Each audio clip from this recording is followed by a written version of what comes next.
Hello' গাইছ, এই গধূলি ফুৰাৰ মজাই বেলেগ।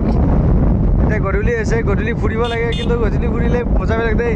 আমাৰ ইয়াত ফুৰিলে কিছু কিবি দেখা নাপায়, কিন্তু কিছুমান জেগাত ফুৰিলে না বহুত ভাল লাগে। চবতকৈ ভাল লাগে এইবিলাক গধূলি ফুৰিব যাব লাগে না, কিবা এটা বেলেগ লাগে দেই গাইছ।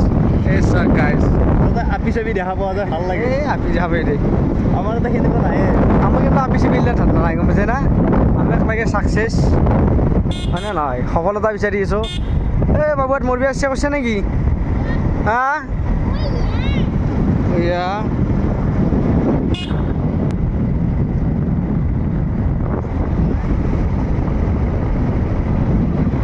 সেইটোৱে ভাবোঁ, জীৱনটোত কোনদিনাই ছাকচেছ হ'ম। ছাকচেছ কেনেকৈ ভাবি থাকোঁ। ছাকচেছ কিয় নাম কৈছোন তই? কোনটো এংগলৰ পৰা আমি ছাকচেছ নহয় কৈ তই? হা সেইটো হয়, আমি কোনটো এংগলৰ পৰা ছাকচেছ নহয়?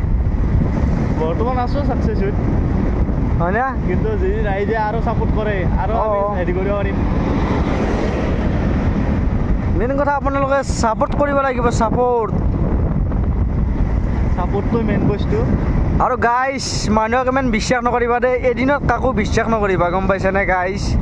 কিয় জানে গাইছ, মই কৈ আছোঁ, মানুহক তাৰমানে এদিনত কেতিয়াও বিশ্বাস নকৰিব। আৰু আপুনি চৰাই এটা পুহিলে 6 মাহ চৰাই এটা পোহাৰ পিছত চৰাইটো কি কৰে জানানে গাইছ?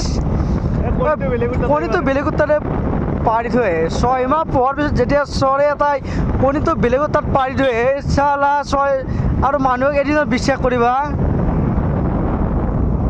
গাইছ? কথাবিলাক তেনেকুৱা আৰু এই মানুহ বুজাই বুজিছে, চৰাই কোৱা নাই, বুজাই বুজিছে। 6 মাহ পোহাৰ পিছত চৰাই এটা যেতিয়া বেলেগত কণী পাৰি আহিব, হয়নে নকচোন? বুজে আৰু গাইছ, এতিয়া আমাৰ ৰাস্তাৰ কাম চলি আছে, দেখিছে না এইবিলাক? এইবিলাক এটা সময়ত কেনে আছিল?